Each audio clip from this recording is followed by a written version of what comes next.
இந்த மாதிரி எல்லாம் கேட்டால் தான் அரசியலினுடைய புரிகின்ற ஒரு தன்மை வரும். பூத்து கமிட்டின்னு ஒன்று போடுறோம் பாருங்க, அந்த பூத்து கமிட்டிக்கே இன்னைக்கு 5 கோடி ரூபா வேணும். ஏன் அரசியல் பொருள்ல இருந்து உண்மையை பேசினா தப்பாயிடுமா? மக்கள் வந்து மக்களா நடந்துக்கணும், மிருகமா வரக்கூடாது. கொஞ்சம் பொறுமையா பேசுமா. இப்படி மனுஷன் ஒருத்தர் அரவணைச்சு போகணும், அப்படிலாம் கொதிச்சு பேசாதீங்க. இந்த மக்களை ஓட்டு போட மட்டும்தான் நான் உபயோகப்படுத்துவனே தவிர மக்களை வந்து சாவடிக்கிறதுக்கு நான் உபயோகப்படுத்த மாட்டேன். அப்ப அவங்க தான் கண்ட்ரோல் பண்ணணும். அதெல்லாம் நான் அசிங்கமா திட்டிருவேன். உன்னை திட்ட முடியல, எதுக்கு திட்டுவேனா? உன்னை அவன் கட்சி வச்சுட்டு இருக்கிறதுக்கு நாங்க போய் அரசாங்கத்தை எனக்கு வாயில வந்துரும், நீ தப்பா நினைச்சுக்காத. அது எங்களுக்கு தெரியும், அந்த மசல நீ சொல்ல வேண்டாம். சுப்ரீம் கோர்ட்டுக்கு போனதே களவாணித்தனம். இந்த தம்பி இப்ப வந்து நல்ல தொக்கா போய் மாட்டிக்கிட்டாரு. எங்களுக்கு ஹாப்பி.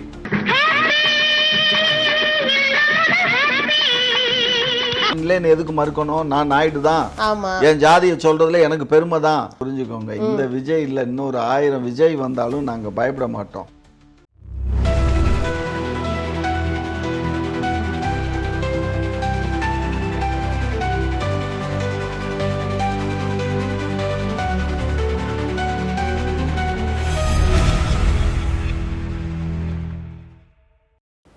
ஐயா, நம்ம நடிகர் விஜய் அவருடைய அரசியல் வரவு, இப்போ நடந்த கரூர் விஷயம், இந்த சம்பவங்கள்லாம் வந்து ஒரு மூத்த அரசியல்வாதியா நீங்க என்ன நினைக்கிறீங்க இதை பத்தி? அதாவதுமா, திராவிட முன்னேற்ற கழகத்துல அரசியல்னா என்ன அப்படின்னு கிட்டத்தட்ட நாங்கள் ஒரு 100 நாள் வந்து கிளாஸ் எடுத்தோம். புதிதாக அரசியலுக்கு வந்தவங்களுக்கெல்லாம் எல்லாத்தையும் கூப்பிட்டு, பெரிய பெரிய நாடாளுமன்ற உறுப்பினர், அமைச்சர்கள், இவங்களெல்லாம் கூப்பிட்டு எல்லாரும் கிளாஸ் எடுத்து, நிறைய பேர் நான் கூட அதில் போய் கிளாஸ் எடுத்ததில் நானும் உட்காந்து கூட கேட்டேன். சரிங்களா? இந்த மாதிரி எல்லாம் கேட்டால் தான் அரசியலினுடைய புரிகின்ற ஒரு தன்மை வரும். அது வந்து உங்களுடைய காலகட்டம். இப்ப இளைஞர்கள் வராங்க. நான் சொல்றது போன 3 மாசத்துக்கு முன்னாடிமா. சரி, நீங்க எதுக்கு அதுல போனீங்க? அதுல எனக்கு ஆர்வம் தான். என்னதான் சொல்றாங்க, எப்படி எல்லாம் அரசியல் இருக்குங்கிறத தெரிஞ்சுக்கிட்டா நான் திரும்ப உங்களை மாதிரி ஆட்கள்லாம் கேள்வி கேட்கும் போது நான் பதில் பேசலாம்ல. அதுக்காக மட்டும்தான் அரசியல் அப்ப கூட போய் ஏதாவது தொகுதியில நின்று ஜெயிச்சு அப்படி வரணும். இன்னைக்கு எல்லாம் தொகுதியில போய் நிக்கிறதெல்லாம் நீங்க உங்களுக்கு புரியுமா புரியலையான்னு தெரியல. சும்மா சாதாரணமா ஒரு தொகுதியில எம்எல்ஏவுக்கு நின்றா பூத்து கமிட்டின்னு ஒண்ணு போடுறோம் பாருங்க, அந்த பூத்து கமிட்டிக்கே இன்னைக்கு 5 கோடி ரூபா வேணும். பூத்து கமிட்டியில நிக்கிறதுக்கு 5 கோடி ரூபா இருந்தா, அப்ப அந்த மாதிரி பணம் கொடுத்து நிக்கிறதுனால தான் ஆட்சிக்கு வந்ததுக்கு அப்புறம் எங்க கிட்ட இருந்து எல்லாம் இது பண்றாங்க. ஆமா, உண்மைதான். அது என்ன இல்லைன்னு எப்படி மறுக்க முடியும்? எப்படி பகிரங்கமா ஒத்துக்கிறீங்க? என்ன உண்மையை சொல்றது, நான் எதுக்கு பயப்படணும்? சூப்பர். அதுக்கு நீங்க வந்து உண்மையை சொல்றீங்க. அதுக்கு இந்த துண்டெல்லாம் எடுத்துட்டு நீங்க நார்மலான ஒரு கல்வி கண் தெரிந்த காமராஜர் மாதிரி இப்ப நீங்களும் கல்வி இதுல இருக்கீங்க இல்லையா?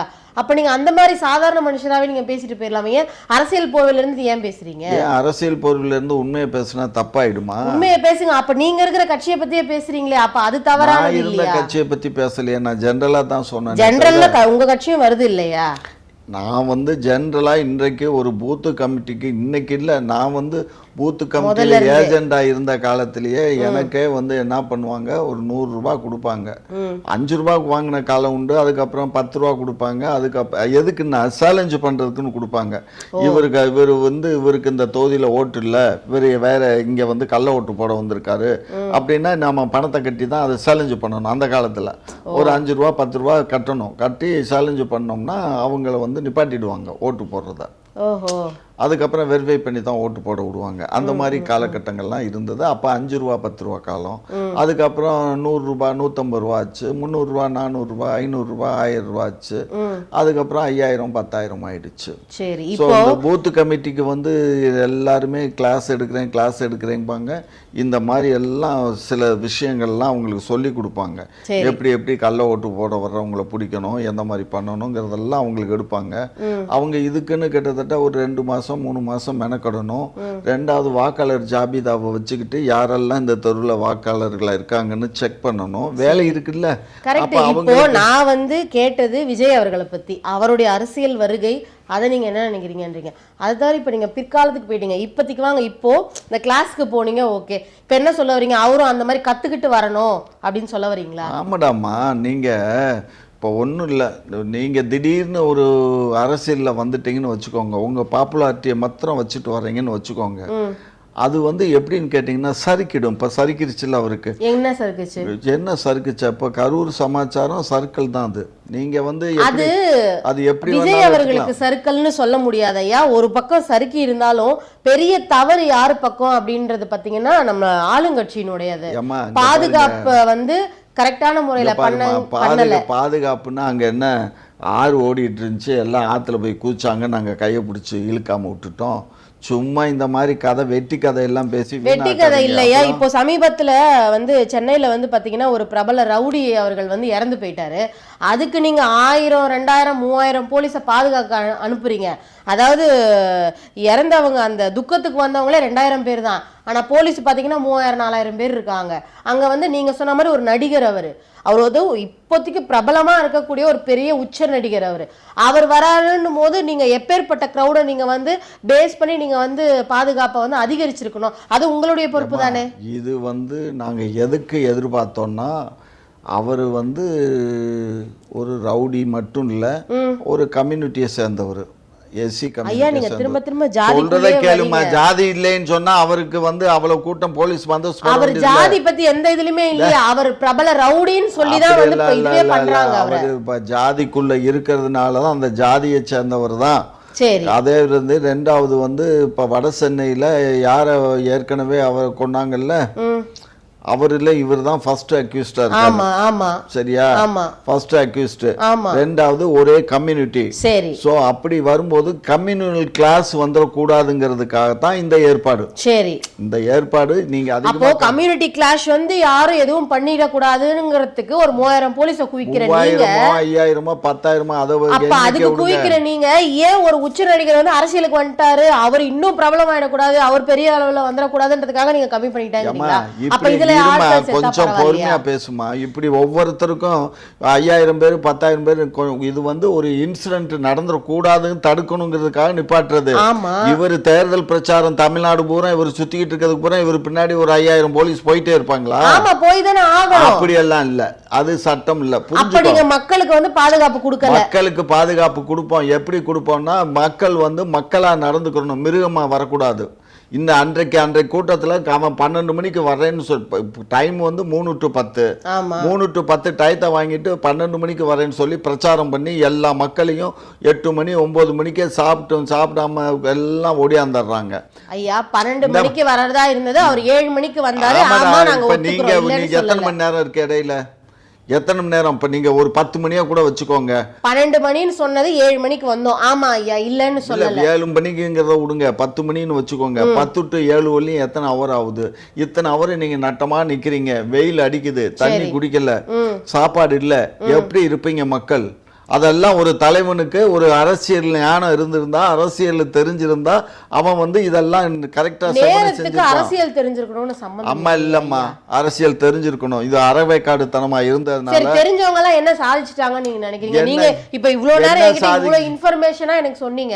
இப்ப நீங்களே சொல்றீங்க எனக்கு உண்டான இது கிடைக்கலன்னா ஆமா அப்படின்னு நீங்க ஒத்துக்கிறீங்கல்ல உங்களோட செயலை. அரசியல் எனக்கு தெரியாம இருக்கலாம். நான் வந்து இதே பாப்புலாரிட்டியில இருந்தேன்னு வச்சுக்கோங்க, இந்த மக்களை ஓட்டு போட மட்டும்தான் நான் உபயோகப்படுத்துவனே தவிர மக்களை வந்து சாவடிக்கிறதுக்கு நான் உபயோகப்படுத்த மாட்டேன். புரிஞ்சுக்கோங்க.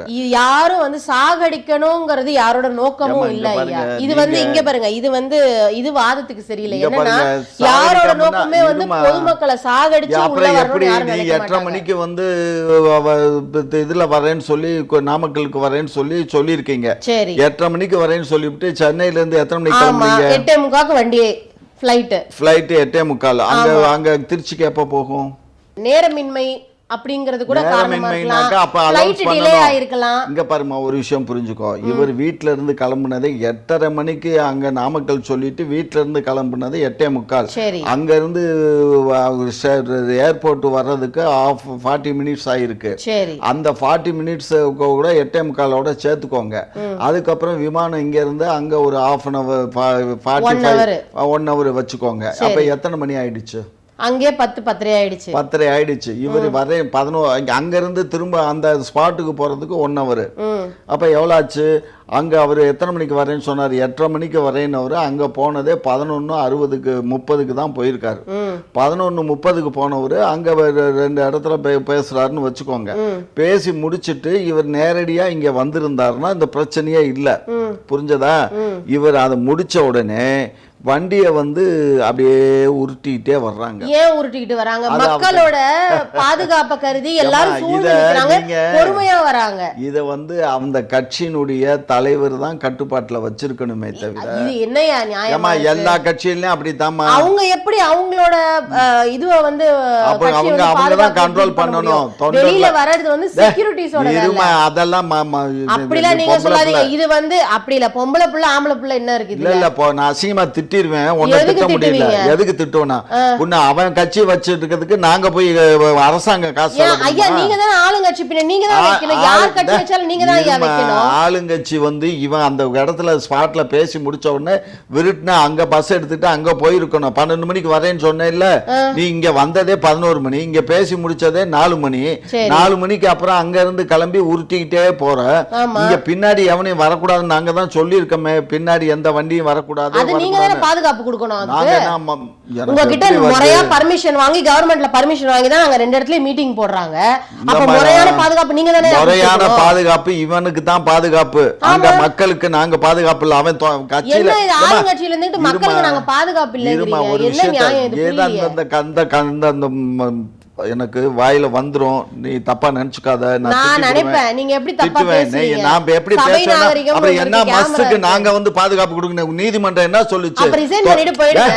இருமா, நீதிமன்றம் என்னமா சொல்லுச்சு? டிஸ்மிஸ் பண்ணிட்டு போயிடுங்க. அந்த ஆட்சியை கலெக்ட் அது எங்கமா எங்களுக்கு தெரியும். அந்த மஸ்து நீ சொல்ல வேண்டாம். அப்ப நீதிமன்றம் என்ன சொல்லுச்சு? நீதிமன்றம் என்னமா சொல்லுச்சு? என்ன சொல்லுச்சு? சிபிஐக்கு உன் தொண்டர்களை நீ தான் பாதுகாத்துக்கணும்னு ஹைகோர்ட்ல எப்படி கொடுத்தாங்க பெர்மிஷன்? சுப்ரீம் கோர்ட்ல இப்ப எதுக்கு விசாரணை கமிஷன் நாங்க எடுத்து வச்சாங்க? சுப்ரீம் கோர்ட் போனதே களவாணித்தனம். அதுல உண்மையான ஆளு யாரு? சுப்ரீம் கோர்ட் களவாணித்தனம். நீங்க ரொம்ப நியாயம். ஏமா சுப்ரீம் கோர்ட்டுக்கு போனது களவாணித்தனமா? பாதிக்கப்பட்டவங்க போறதாக சுப்ரீம் கோர்ட்ல வந்து இப்ப சொல்லிருக்காங்களே சிபிஐ, சரி நாங்க எங்க சைடுல இருந்து நாங்க வந்து அனுப்புறோம்னு ஒரு வந்து நீதிபதியை வந்து ரிட்டையர்ட் நாங்க அதை அப்ஜெக்ட் பண்ணல. நாங்க அதுக்கு அப்பீல் போல. புரிஞ்சுக்கோ. நீங்க போல சார், நாங்க போயிருக்கோம்ல. ஐ மீன் டிவிகேல இருந்து போயிருக்காங்கல்ல. டிவிகேல எங்க போயிருக்காங்க? அவங்க தான் போய் இப்பதான் வாங்கிட்டாங்களே. இப்போ வந்து ரிட்டையர்ட் ஆன நீதிபதி அம்மாடி கொஞ்சம் பொறுமையா பேசு. தம்பி இல்ல, டிவிகேல இருந்து போலடா செல்லம். போனது வந்து யார் போனா? அந்த பாதிக்கப்பட்டது மக்கள் ஒரு படிப்பறிவு இல்லாத 2 பேர்த்திட்ட கையெழுத்தை வாங்கி அண்ணா திமுக கணத்தை செலவு பண்ணி அவங்க தான் 2 அட்வொகேட்டா அவங்க 2 பேர்த்துக்கு அவங்க வச்சாங்க. அதுக்கப்புறம் பிஜேபியில இருந்து ஒருத்தர் போட்டாரு. அதுக்கப்புறம் இம்ப்ளீடு பெட்டிஷன் இவங்க போட்டுக்கிட்டாங்க. ஆதவர்ஜுனா ஒரு இம்ப்ளீடு பெட்டிஷன். அவ்வளவுதான். கேஸ் போட்டது வந்து முழுக்க போட்டது பிஜேபியும் அதிமுகவும் தான். சரி, அவங்க எதுக்கு இதுல சம்பந்தமே இல்லாம வந்து ஆஜரானாங்க? அதுதான் சம்பந்தம் இல்லாம அவங்க வந்து எப்படி ஆஜரானாங்கன்னா, அந்த பாதிக்கப்பட்ட அவன் புருஷன் டைவர்ஸ் பண்ணி போய் 7 வருஷம் ஆகி போச்சு. அது கூட கீரை முட்டைக்கு அந்த ஊர் பிரசிடண்ட்டுக்கு தெரியல. அதெல்லாம் ஊடகத்துல வந்ததெல்லாம் பார்க்கலையா நீங்க? சரி, நான் என்ன சொல்றேன், இப்போ இதுல ஏடிஎம்கேவும் பிஜேபியும் வந்து இந்த ஒரு கரூர் சம்பவத்துக்காக வந்து சுப்ரீம் கோர்ட் வரைக்கும் நாடி போயிருக்காங்க அப்படின்னும் போது இந்த டிஎம்கேன்றது என்னதான் பண்ணுது உங்க கட்சி? நாங்க என்ன பண்றோம்? உங்களை மாதிரி உட்கார்ந்து வேடிக்கை பார்த்துட்டு இருக்கீங்க. இந்த மாதிரி வரவங்கள கேள்வி கேட்டுக்கிட்டு வேடிக்கை பார்த்துக்கிட்டு அவ்வளவுதான். டிஃபன் சாப்பிட்டுட்டு உட்கார்ந்துருக்கும். அதுதான் பண்றீங்க. ஐயா, நீங்க திரும்ப சொல்றனே, உண்மையை சொல்றவங்க தெய்வத்துக்கு சமம்னு சொல்றாங்க. நீங்க நிஜமாவே தெய்வம். ஒரு விஷயம் நல்லா புரிஞ்சுக்கோ. இந்த தம்பி இப்ப வந்து நல்லா தொக்கா போய் மாட்டிக்கிட்டாரு. எங்களுக்கு ஹாப்பி. சத்தியமா சொல்றேன், இந்த தடவை வந்து திராவிட முன்னேற்ற கழகம் ஈஸியா கெலிச்சிரும். இவர் தனியா நின்று இருந்தா கூட எங்களுக்கு கொஞ்சம் பயம் இருக்கும். தனியா நின்று இருந்தா எப்படியும் ஒரு 10-20% ஓட்டுகள் கூட வர்றதுக்கு சான்ஸ் இருக்கு. இப்ப அதிமுக பிஜேபி கூட்டணிக்கு போறதுனால அறிவிக்கவே இல்லையே. அட நீ வேற, அவன் தான் ஆட்டிக்கிட்டு இருக்கானே, பாக்கல? ஆட்டினா அவன் கட்சிக்காரன் பூரா அவன் தொண்டம் பூரா அங்க போயிட்டான்ல, அதிமுக போய் ஆட்டுறான்ல. அப்புறம் என்ன அர்த்தம்? அப்படி பார்த்தா டிஎம்கே கூட்டத்துல கூட சில பேர் டிவிகே கூட வச்சு ஆட்டிக்கிட்டு இருக்காங்க. அப்ப உங்களோட எவனாவது ஆட்டினானா அவனை அங்கனையே மூளை செலவு பண்ணி பிடிச்சி போலீஸ்ல ஒப்படைச்சிருப்போம். ஐயா, உங்களையே அந்த மாதிரி மூளையிலேயே தான் வச்சிருக்காங்க. நீங்க எதுக்கு இவ்வளவு இதுவா வரீங்க? டிஎம்கே பத்தி பேசுறா நீங்க டென்ஷன் ஆவறீங்க. நான் கேக்குறேன், உங்கள எங்களுக்கு கிடையாது. உண்மையை பேசுறதுக்கு நான் எதுவும் பொங்க. அதனால தான் நான் சொல்றேன், உண்மையை பேசுங்க. உங்க கட்சியோ ஜாதியோ இதுல கொண்டு வராதீங்க. பேசாதீங்க, பொதுவான விஷயத்தை பொதுவான ஆளா பேசுங்க. நான் ஜாதி எங்க இங்க கொண்டுட்டு வந்தேன்? நீங்க ஆரம்பத்துல இருந்தே அந்த நாயுடு அந்த நரசிம்மராவ் அந்த கதையில எல்லாத்தையுமே நீங்க வந்து ஜாதியை தான் முன்னிறுத்தி பேசுறீங்களே அந்த தவிர எபிசோடு தனி, இந்த எபிசோடு தனி, எல்லாம் ஒன்னாதான் எல்லாம் ஒன்னாலாம் வராது. எல்லாமே பேசுறது நீங்களும் நான் அப்புறம் எல்லாம் ஒண்ணுதான். நான் நாயுடு தான்மா, அதுல நான் இல்லைன்னு எதுக்கு மறுக்கணும்? நான் நாயுடு தான். ஆமா, என் ஜாதியை சொல்றதுல எனக்கு பெருமை தான். பெருமை.